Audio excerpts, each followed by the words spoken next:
Hello friends, welcome to Studykar. मैं हूं आपका दोस्त प्रभाकर। आज के इस महत्वपूर्ण लेक्चर में हम आपके साथ डिस्कस करने वाले हैं 5 फरवरी 2024 के मोस्ट इंपॉर्टेंट करंट अफेयर्स के क्वेश्चन। तो आप इस पूरे लेक्चर को बहुत ही ध्यान से लास्ट तक जोड़ देखिएगा। चलिए आज का पहला और इम्पोर्टेंट क्वेश्चन डिस्कस करते हैं। तो पहला क्वेश्चन है, पीएम मोदी ने किस राज्य में मां कामाख्या मंदिर कॉरिडोर का शिलान्यास किया है? आंसर हो जाएगा असम में। तो दोस्तों, पिछले 2 दिनों से प्रधानमंत्री मोदी जी ओडिशा और असम राज्य के दौरे पर थे। तो असम राज्य में उन्होंने गुवाहाटी में 11,000 करोड़ रुपए से ज्यादा के प्रोजेक्ट का शिलान्यास किया है और इन प्रोजेक्ट में मां कामाख्या मंदिर कॉरिडोर भी शामिल है। दोस्तों, मां कामाख्या मंदिर कॉरिडोर की लागत कितनी है? 498 करोड़ रुपए। ये काफी इंपॉर्टेंट क्वेश्चन हो जाएगा। आपसे पूछा जा सकता है कि जो असम राज्य में कामाख्या मंदिर कॉरिडोर बनाया जा रहा है, इसकी लागत कितनी है? तो 498 करोड़। दोस्तों, कामाख्या मंदिर कॉरिडोर के अंतर्गत जो मां कामाख्या मंदिर है उसके आसपास का डेवलपमेंट किया जाएगा। दोस्तों, इसके अलावा प्राइम मिनिस्टर मोदी जी ने कुछ और शिलान्यास किए हैं। चलिए उनको भी डिस्कस कर लेते हैं। तो प्राइम मिनिस्टर मोदी जी ने 358 करोड़ रुपए की लागत से बनने वाले गुवाहाटी न्यू एयरपोर्ट टर्मिनल से 6 लेन रोड प्रोजेक्ट का शिलान्यास किया है। इसके अलावा 831 करोड़ रुपए की लागत वाले इंटरनेशनल फुटबॉल स्टेडियम का भी शिलान्यास किया है और इसके अलावा 300 करोड़ रुपए की लागत से एक नए खेल परिसर प्रोजेक्ट का शिलान्यास भी किया है। तो ये सभी शिलान्यास भी आप नोट कर सकते हैं। इसके अलावा दोस्तों, प्राइम मिनिस्टर मोदी जी ने Guwahati medical college and hospital की एक इमारत की नींव भी रखी है, जिसकी लागत 3,250 करोड़ रुपए की है। चलिए दोस्तों, कामाख्या मंदिर के बारे में कुछ बेसिक पॉइंट डिस्कस कर लेते हैं। तो यह जो मंदिर है ये असम के गुवाहाटी में नीलाचल पहाड़ियों यानी नीलाचल हिल्स पर स्थित है और यह मां कामाख्या देवी को समर्पित है। और यह जो मंदिर है ये 51 शक्ति पीठों में से एक माना जाता है। दोस्तों, मां कामाख्या देवी के मंदिर में अंबुबाची मेला भी लगता है। इस पॉइंट को भी आप नोट कर लीजिएगा। ये अंबुबाची मेला कई बार एग्जाम में भी पूछा गया है। अब यहाँ पर बात आई थी कॉरिडोर की। तो भारत में कुछ महत्वपूर्ण कॉरिडोर हैं जो आपको याद रखने हैं। तो चलिए इनके बारे में डिस्कशन कर लेते हैं। तो अगर आपसे पूछा जाए जगन्नाथ मंदिर हेरिटेज कॉरिडोर कहाँ है, तो यह पूरी ओडिशा में है। इसका उद्घाटन अभी हाल ही में 17 जनवरी 2024 को नवीन पटनायक जी के द्वारा किया गया है। इसकी लागत कितनी है? 800 करोड़ रुपए की। अगला कॉरिडोर है काशी विश्वनाथ मंदिर कॉरिडोर, जो कि वाराणसी उत्तर प्रदेश में है। इसका उद्घाटन कब हुआ था? 14 फरवरी 2022 को। इसकी लागत है 332 करोड़ रुपए की। महाकाल लोक कहाँ है? उज्जैन मध्य प्रदेश में। इसका उद्घाटन कब हुआ था? 11 अक्टूबर 2022 को। लागत कितनी है इसकी? 850 करोड़ रुपए की। बांके बिहारी मंदिर कॉरिडोर कहाँ है? मथुरा उत्तर प्रदेश में। तो इसके प्रोजेक्ट पर अभी काम जारी है। इसकी लागत है 262 करोड़ की। फिर है दोस्तों देवी भूमि कॉरिडोर, जो कि द्वारका गुजरात में है। तो इस प्रोजेक्ट पर अभी काम जारी है। ठीक है, तो ये सभी कॉरिडोर भी आप नोट कर सकते हैं। यहाँ पर बात आई थी असम की। तो असम के मुख्यमंत्री कौन है? हेमंता बिश्वा शर्मा। असम के राज्यपाल कौन है? गुलाब चंद्र कटारिया। असम की कैपिटल क्या है? दिसपुर। चलिए दोस्तों, अब असम के नेशनल पार्क भी डिस्कस कर लेते हैं। तो Manas national park, Orang national park, Dibru Saikhowa national park और Dihing Patkai national park, Kaziranga national park, Nameri national park और रायमोना नेशनल पार्क। तो ये सभी नेशनल पार्क किस राज्य में है? असम राज्य में है। आप इस पूरे लेक्चर को बहुत ही ध्यान से लास्ट तक देखिएगा। लास्ट में आपसे एक क्वेश्चन पूछा जाएगा जिसका आंसर कमेंट बॉक्स में देना है। अगर आप चैनल पर पहली बार आए हैं तो सब्सक्राइब कर लें, बेल आइकॉन भी दबा लें, जिससे आपको समय पर और सबसे पहले नोटिफिकेशन मिल सकेगा। दोस्तों, आप हमारे टेलीग्राम चैनल से भी जुड़ जाइएगा। आपको टेलीग्राम पर जाना है, स्टडीकर ऑफिशियल सर्च करना है तो हमारा चैनल मिल जाएगा। इस चैनल को ज्वाइन कर लेना है तो आपको पीडीएफ भी मिल जाएगा। इसके अलावा आप हमारा ऐप भी डाउनलोड कर सकते हैं। इसका लिंक डिस्क्रिप्शन बॉक्स में दिया गया है। दोस्तों, ऐप पर आपको e book, test series, PDF, daily quiz ये सभी मिल जाएंगे। तो इनको प्राप्त करने के लिए ऐप को डाउनलोड कर लें। ऐप पर आपको मंथली करंट अफेयर्स और ईयरली करंट अफेयर्स की ई बुक मिल जाएगी, हिंदी और इंग्लिश दोनों मीडियम में। तो इसको आप ऐप से प्राप्त कर सकते हैं। अगला क्वेश्चन है, हाल ही में भारत रत्न से किसे सम्मानित किया गया है? आंसर हो जाएगा लाल कृष्ण आडवाणी जी को। तो दोस्तों, लाल कृष्ण आडवाणी 2024 में दूसरे ऐसे व्यक्ति बन गए हैं जिन्हें भारत रत्न से सम्मानित किया गया है। 23 जनवरी को बिहार के पूर्व मुख्यमंत्री जननायक कर्पूरी ठाकुर जी को भारत रत्न से सम्मानित करने की घोषणा प्राइम मिनिस्टर मोदी जी के द्वारा की गई थी और अब प्राइम मिनिस्टर मोदी जी के द्वारा फिर से कहा गया है कि लाल कृष्ण आडवाणी जी को 2024 का भारत रत्न दिया जाएगा। यानी 2024 में 2 लोगों को भारत रत्न दिया जाएगा। पहला नाम है कर्पूरी ठाकुर जी का, दूसरा नाम है लाल कृष्ण आडवाणी जी का। दोस्तों, लाल कृष्ण आडवाणी 50वें ऐसे व्यक्ति हैं जिन्हें भारत रत्न दिया जाएगा। चलिए बात करते हैं लाल कृष्ण आडवाणी जी की। तो इनका जन्म हुआ था 8 नवंबर 1927 को कराची में, जो कि वर्तमान पाकिस्तान में है। दोस्तों, यह बीजेपी के संस्थापक सदस्य हैं। बीजेपी की स्थापना कब हुई थी? 6 अप्रैल 1980 को। 1970 से 1989 तक 4 बार राज्यसभा के सांसद रहे हैं लाल कृष्ण आडवाणी। 1989 में लोकसभा के सांसद बने थे ये। 2002 से 2005 तक भारत के 7वें उप प्रधानमंत्री भी रहे हैं। इसके अलावा उन्होंने लोकसभा में नेता प्रतिपक्ष के रूप में भी काम किया हुआ है। 2015 में उन्हें पद्म विभूषण से सम्मानित किया गया था। दोस्तों, उनके द्वारा एक आंदोलन चलाया गया था जिसे राम मंदिर मूवमेंट या राम मंदिर आंदोलन बोलते हैं। तो 1990 में उनके द्वारा ये आंदोलन चलाया गया था और इसके लिए उन्होंने एक रथ यात्रा निकाली थी गुजरात के सोमनाथ से उत्तर प्रदेश के अयोध्या तक। चलिए दोस्तों, बात करते हैं भारत रत्न की। तो अगर आपसे सवाल पूछा जाए भारत का सर्वोच्च नागरिक सम्मान कौन है, तो भारत रत्न है। कला, साहित्य, विज्ञान, सार्वजनिक सेवा, जन सेवा और खेल में उत्कृष्ट योगदान देने के लिए यह दिया जाता है। शुरुआत कब हुई थी? 1954 को। दोस्तों, ये जो भारत रत्न अलंकरण दिया जाता है यह 5.8 इंच लंबा है, 4.7 इंच चौड़ा होता है और 3.1 इंच मोटा होता है। चलिए इससे जुड़ी हुई कुछ और इंपॉर्टेंट जानकारी डिस्कस कर लेते हैं। तो दोस्तों, भारत रत्न अलंकरण का जो मुख्य भाग होता है उसमें एक सूर्य की आकृति होती है और उसके नीचे भारत रत्न लिखा होता है, और इसका जो पिछला भाग होता है इसमें भारत का राष्ट्रीय चिन्ह होता है और उसके नीचे सत्यमेव जयते लिखा होता है। दोस्तों, इसकी जो आकृति होती है ये पीपल के पत्ते की आकृति होती है। भारत रत्न प्राप्त करने वाले पहले व्यक्ति कौन है? सर्वपल्ली राधाकृष्णन, सी राजगोपालाचारी और सी.वी. रमन। चलिए दोस्तों, कुछ और फैक्ट डिस्कस कर लेते हैं। तो 1966 के बाद भारत रत्न को मरणोपरांत भी शुरू किया गया था। इंदिरा गांधी भारत रत्न पुरस्कार प्राप्त करने वाली पहली महिला बनी है। 1987 में खान अब्दुल गफ्फार खान को भारत रत्न से सम्मानित किया गया था और वह भारत रत्न से सम्मानित होने वाले पहले विदेशी व्यक्ति हैं। और खान अब्दुल गफ्फार खान का संबंध किस देश से है? पाकिस्तान से है। सचिन तेंदुलकर भारत रत्न प्राप्त करने वाले पहले खिलाड़ी बने थे। इसके अलावा वो सबसे कम उम्र में भारत रत्न प्राप्त करने वाले व्यक्ति हैं। उन्हें 41 वर्ष की उम्र में भारत रत्न दिया गया था और उन्हें भारत रत्न कब दिया गया था? 2014 में। दोस्तों, अगर आपसे सवाल पूछा जाए कि 2019 में कितने व्यक्तियों को भारत रत्न से सम्मानित किया गया था, तो 3 व्यक्तियों को भारत रत्न से सम्मानित किया गया था 2019 में।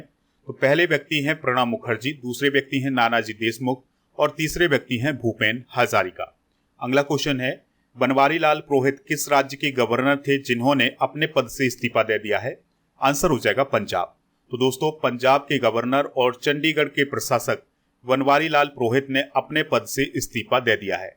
आपको यहाँ पर एक पॉइंट याद रखना है कि जो भी व्यक्ति पंजाब का गवर्नर होता है वही चंडीगढ़ का प्रशासक होता है। तो उन्होंने पंजाब के गवर्नर और चंडीगढ़ के प्रशासक के पद से इस्तीफा दे दिया है। दोस्तों, BL पुरोहित ने अपना इस्तीफा राष्ट्रपति द्रौपदी मुर्मू जी को भेजा है, क्योंकि जब भी राज्यपाल अपने पद से इस्तीफा देता है तो वो इस्तीफा किसे देता है? राष्ट्रपति जी को देता है, क्योंकि राष्ट्रपति जी के द्वारा ही उसकी नियुक्ति की जाती है। दोस्तों, BL पुरोहित को 21 अगस्त 2021 को पंजाब का गवर्नर बनाया गया था। इससे पहले बनवारी लाल पुरोहित 2017 से 2021 तक तमिलनाडु के गवर्नर और 2016 से 2017 तक असम के गवर्नर भी रह चुके हैं। दोस्तों, बनवारी लाल पुरोहित मध्य भारत के सबसे पुराने अंग्रेजी दैनिक समाचार पत्र द हितवाद के मैनेजिंग एडिटर भी हैं। तो ये पॉइंट भी आप नोट कर सकते हैं। चलिए दोस्तों, राज्यपाल से रिलेटेड कुछ इंपॉर्टेंट फैक्ट डिस्कस करते हैं। तो भारतीय संविधान के अनुच्छेद 153 में यह कहा गया है कि प्रत्येक राज्य के लिए एक राज्यपाल होगा। उसे 2 या 2 से अधिक राज्यों के राज्यपाल के रूप में भी नियुक्त किया जा सकता है। दोस्तों, राज्यपाल की नियुक्ति कौन करता है? राष्ट्रपति। ठीक है, और राष्ट्रपति जब तक चाहे तब तक वो व्यक्ति राज्यपाल रह सकता है। राज्यपाल का कार्यकाल सामान्य तौर पर 5 साल का होता है, लेकिन उससे पहले भी उसका कार्यकाल समाप्त किया जा सकता है। 35 साल की आयु पूरी कर लेने पर ही किसी व्यक्ति को गवर्नर नियुक्त किया जा सकता है। राज्यपाल के द्वारा राज्य के मुख्यमंत्री, हाईकोर्ट के मुख्य न्यायाधीश को शपथ दिलाई जाती है। तो ये पॉइंट आप नोट कर सकते हैं। नेक्स्ट क्वेश्चन है, पीएम मोदी ने तालाबीरा थर्मल पावर प्रोजेक्ट की आधारशिला किस राज्य में रखी है? आंसर हो जाएगा ओडिशा में। तो दोस्तों, ओडिशा राज्य में पीएम मोदी ने किस पावर प्रोजेक्ट की आधारशिला रखी है? तालाबीरा थर्मल पावर प्रोजेक्ट की। दोस्तों, इसकी क्षमता कितनी है? 3200 मेगावाट की। तो इस पावर प्रोजेक्ट से ओडिशा राज्य में सस्ती बिजली उपलब्ध कराई जाएगी। दोस्तों, बात करते हैं तालाबीरा थर्मल पावर प्रोजेक्ट की। तो यह तालाबीरा नामक स्थान पर है, जो कि संबलपुर ओडिशा में है। इस स्टेशन को 3 चरणों में एक्टिव किया जाएगा। पहले चरण में 800 मेगावाट के 3 स्टेशन बनाए जाएंगे। दोस्तों, यहाँ पर बात आई है ओडिशा की, तो ओडिशा से रिलेटेड कुछ इंपॉर्टेंट करंट अफेयर्स डिस्कस कर लेते हैं। तो आपको पता है चिल्का झील किस राज्य में है? तो ये ओडिशा राज्य में है। तो अभी हाल ही में राष्ट्रीय चिल्का पक्षी महोत्सव का आयोजन ओडिशा राज्य में किया गया है। सिमलीपाल टाइगर रिजर्व किस राज्य में है? ओडिशा राज्य में। तो दोस्तों, सिमलीपाल टाइगर रिजर्व में ब्लैक टाइगर सफारी स्थापित की जाएगी, जो कि दुनिया की पहली ब्लैक टाइगर सफारी होगी। ओडिशा में अभी हाल ही में कौन सी योजना शुरू की गई है? लाभा योजना शुरू की गई है। दोस्तों, ओडिशा के चीफ मिनिस्टर नवीन पटनायक ने कुछ समय पहले मुख्यमंत्री संपूर्ण पुष्टि योजना की भी शुरुआत की थी। ओडिशा के रायगढ़ साल और कोरापुट के कालाजीरा चावल को कुछ समय पहले जीआई टैग दिया गया है। नेक्स्ट क्वेश्चन है, किस देश में भारत का digital payment system UPI launch किया गया है? आंसर हो जाएगा फ्रांस में। तो दोस्तों, भारत का जो डिजिटल पेमेंट सिस्टम है यूपीआई, ये कहां पर लॉन्च किया गया है? फ्रांस में लॉन्च किया गया है। यूपीआई का फुल फॉर्म याद रखिएगा, यूनिफाइड पेमेंट इंटरफेस। तो इसको अभी हाल ही में फ्रांस की राजधानी पेरिस में जो एफिल टावर है वहां पर लॉन्च किया गया है। दोस्तों, इस सुविधा के लॉन्च होने के बाद लोग यूपीआई के जरिए एफिल टावर के लिए टिकट बुक कर सकेंगे। जुलाई 2023 में प्राइम मिनिस्टर मोदी जी के द्वारा फ्रांस की यात्रा की गई थी और इसी यात्रा के दौरान उन्होंने ये घोषणा की थी कि भारत और फ्रांस यूपीआई पेमेंट सिस्टम को लेकर के सहमत हो गए हैं। दोस्तों, बात करते हैं यूपीआई की। तो यूपीआई का फुल फॉर्म जरूर आप याद रखिएगा, यूनिफाइड पेमेंट इंटरफेस। यह एक ऐसा सिस्टम होता है जिसके माध्यम से तुरंत पेमेंट होता है। दोस्तों, यूपीआई वाले देश कौन कौन है? सिंगापुर, मलेशिया, यूएई, फ्रांस और बेनेलक्स देश, जिसमें बेल्जियम, नीदरलैंड, लग्जमबर्ग और स्विट्जरलैंड आते हैं। इसके अलावा नेपाल और यूके ने भी यूपीआई पेमेंट सिस्टम को अपनाया हुआ है। बात करते हैं फ्रांस की। तो फ्रांस की कैपिटल क्या है? पेरिस। यहाँ के राष्ट्रपति कौन है? Emmanuel Macron. प्रधानमंत्री कौन है? Gabriel Attal. इनकी नियुक्ति अभी हाल ही में की गई है। दोस्तों, 26 जनवरी को गणतंत्र दिवस समारोह में कौन मुख्य अतिथि थे? फ्रांस के राष्ट्रपति इमैनुअल मैक्रोन। तो ये पॉइंट भी आप नोट कर लीजिएगा। यहाँ पर आप फ्रांस की लोकेशन देख सकते हैं। ये है यूरोप महाद्वीप और ये है फ्रांस की लोकेशन। नेक्स्ट क्वेश्चन है, विश्व कैंसर दिवस कब मनाया जाता है? तो हर साल 4 फरवरी को विश्व कैंसर दिवस मनाया जाता है। तो कैंसर के बारे में जागरूकता बढ़ाने के लिए यह दिवस मनाया जाता है। 2022 से 2024 तक के लिए एक थीम थी और वो थीम क्या थी? Close the care gap. और 2024 में एक विशेष थीम रखी गई है इस दिवस की। वो थीम है together we challenge those in power. तो इस पॉइंट को भी आप नोट कर लीजिएगा। दोस्तों, विश्व कैंसर दिवस मनाने की शुरुआत कब से हुई थी? सन 2000 से। अब सवाल आता है कि कैंसर क्या है? तो जब हमारे शरीर के किसी हिस्से की कोशिकाएं असामान्य तरीके से बढ़ती हैं तो उसे कैंसर बोला जाता है। फरवरी माह में मनाए जाने वाले कुछ प्रमुख दिवस डिस्कस करते हैं। तो दोस्तों, 1 फरवरी को भारतीय तटरक्षक बल दिवस मनाया गया है। 3 फरवरी को कौन सा दिवस मनाया गया है? राष्ट्रीय गोल्डन रिट्रीवर दिवस मनाया गया है। 2 फरवरी को विश्व आर्द्रभूमि दिवस मनाया गया है। 4 फरवरी को श्रीलंका का राष्ट्रीय दिवस भी मनाया जाता है। 6 फरवरी को सुरक्षित इंटरनेट दिवस मनाया जाता है और 10 फरवरी को राष्ट्रीय कृमि मुक्ति दिवस और 10 फरवरी को विश्व दलहन दिवस भी मनाया जाता है। 16 फरवरी को विश्व मानव विज्ञान दिवस मनाया जाता है। 12 फरवरी को राष्ट्रीय उत्पादकता दिवस मनाया जाता है। इसके अलावा 13 फरवरी को विश्व रेडियो दिवस मनाया जाता है। नेक्स्ट क्वेश्चन है, देश का पहला तांबे के आवरण वाला बापू टावर कहां बनाया गया है? आंसर हो जाएगा पटना में। तो बिहार की कैपिटल पटना में अभी हाल ही में एक बापू टावर बनाया गया है। जिसकी लागत है 129 करोड़। दोस्तों बापू टावर का मतलब क्या है? तो यह टावर महात्मा गांधी को समर्पित है। तो दोस्तों इस टावर में महात्मा गांधी के जीवन से संबंधित जो घटनाएं हैं उनका प्रदर्शन किया गया है और यह टावर पटना के गर्दनी बाग में स्थित है। यह 6 मंजिला टावर है। दोस्तों इसकी बाहरी दीवार में 42,000 किलो तांबे की परत लगाई गई है। ठीक है, यहाँ पर आप देख सकते हैं ये है बापू टावर। इसको बनाने की शुरुआत कब से हुई थी? 2 अक्टूबर 2018 से। तो ये पॉइंट आप नोट कर लीजिएगा। अब बिहार से रिलेटेड कुछ इंपॉर्टेंट करंट अफेयर्स डिस्कस कर लेते हैं। तो दोस्तों जातिगत जनगणना कराने वाला भारत का पहला राज्य कौन है? बिहार। और मिशन दक्ष किस राज्य में शुरू किया गया है? बिहार में। बिहार के 9वीं बार मुख्यमंत्री कौन बने हैं? नीतीश कुमार। दोस्तों बिहार में सबसे अधिक समय तक मुख्यमंत्री रहने वाले व्यक्ति कौन है? नीतीश कुमार। बिहार के राज्यपाल कौन है? राजेंद्र विश्वनाथ अर्लेकर। दोस्तों बिहार में शिक्षकों को टेस्ट के माध्यम से सरकारी कर्मचारी का दर्जा दिया जाएगा। बिहार में दूसरा टाइगर रिजर्व कैमूर जिले में बनाया जाएगा। इसके अलावा बगहा में इंटरनेशनल कन्वेंशन सेंटर बनाया जाएगा। पटना नगर निगम में कैश फॉर वेस्ट योजना शुरू की जाएगी। हर घर गंगा जल योजना किस राज्य से रिलेटेड है? बिहार से। ठीक है, तो ये बेसिक जानकारी आप नोट कर लीजिएगा। नेक्स्ट क्वेश्चन है भारतीय वायुसेना के द्वारा किस राज्य में अभ्यास वायु शक्ति 2024 का आयोजन किया जाएगा? आंसर हो जाएगा राजस्थान में। तो दोस्तों यहां पर आप रिलेट कर सकते हैं, अभ्यास का नाम क्या है? वायु शक्ति। तो इसका आयोजन कौन करवाएगा? भारतीय वायुसेना। अब सवाल आता है कि इस वायुसेना अभ्यास का आयोजन कब किया जाएगा? 17 फरवरी 2024 को। आयोजन कहां किया जाएगा? तो राजस्थान के जैसलमेर के पोखरण रेंज में इसका आयोजन किया जाएगा। दोस्तों इस अभ्यास में भारतीय वायुसेना के 100 से अधिक विमान और हेलीकॉप्टर भाग लेने वाले हैं। इसमें Rafale, Jaguar, Mirage 2000, Sukhoi 30 MKI विमान शामिल होंगे। तो ये पॉइंट आप नोट कर सकते हैं। कुछ प्रमुख मिलिट्री एक्सरसाइज डिस्कस कर लेते हैं। तो अभी हाल ही में भारत और सऊदी अरब के बीच में पहला सदा तनसीक अभ्यास आयोजित किया गया है। नसीम अल वह अभ्यास भारत और ओमान के बीच होता है। साइक्लोन अभ्यास भारत और मिस्र के बीच होता है। याद रखिएगा कि 2023 में इसका आयोजन भारत में हुआ था, 2024 में इसका आयोजन मिस्र में हो रहा है। तो ये पॉइंट भी आप नोट कर लीजिएगा। अग्नि वॉरियर अभ्यास भारत सिंगापुर के बीच होता है। विनवैक्स अभ्यास भारत वियतनाम के बीच। काजिंद अभ्यास भारत और कजाकिस्तान के बीच में। ऑस इंडेक्स अभ्यास भारत ऑस्ट्रेलिया के बीच में।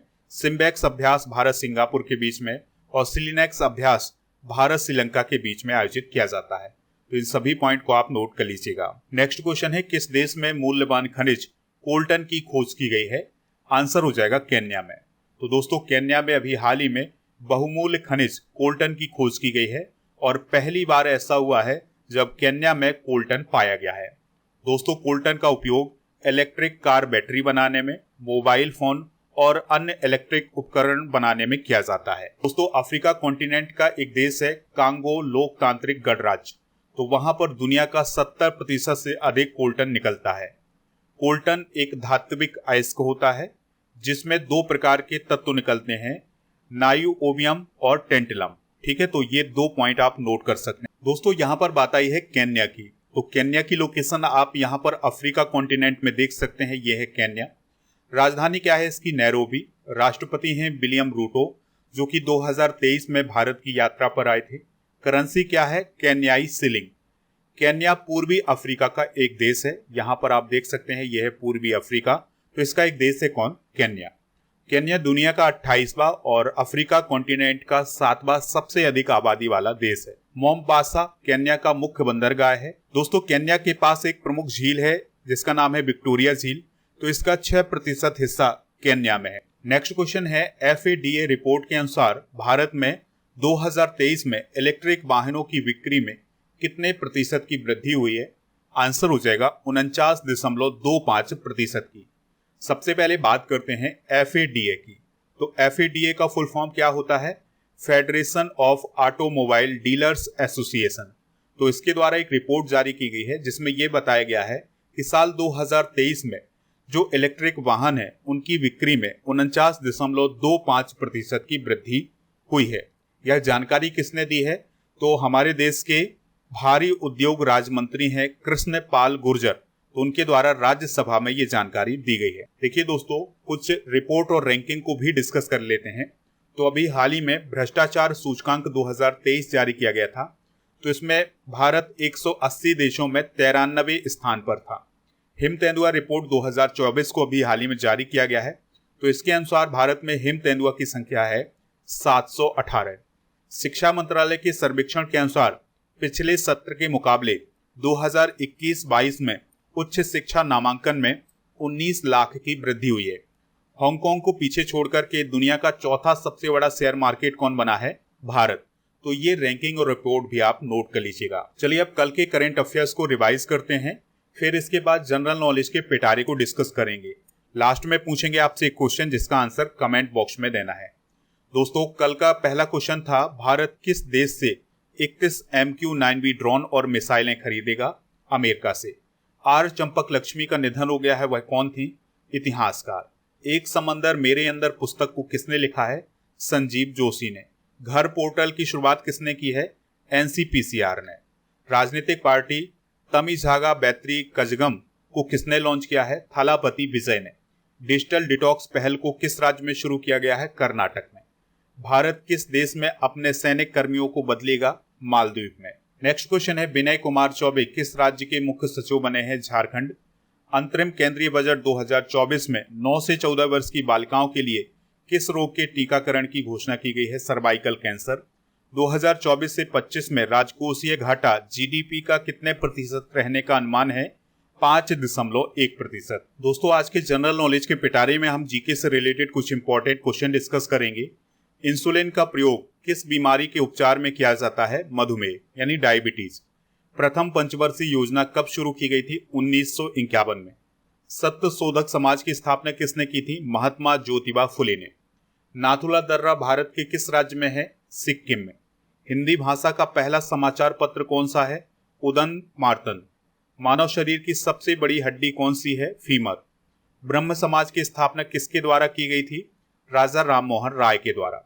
भारतीय मरुस्थल का नाम क्या है? यानी कि भारत में जो मरुस्थल है उसका नाम क्या है? थार मरुस्थल। याद रखिएगा कि ये भारत के अलावा पाकिस्तान में भी फैला हुआ है। दोस्तों, कल के करंट अफेयर्स में आपसे पूछा गया था कि वर्तमान में भारत के मुख्य चुनाव आयुक्त कौन है? तो वो कौन है? राजीव कुमार।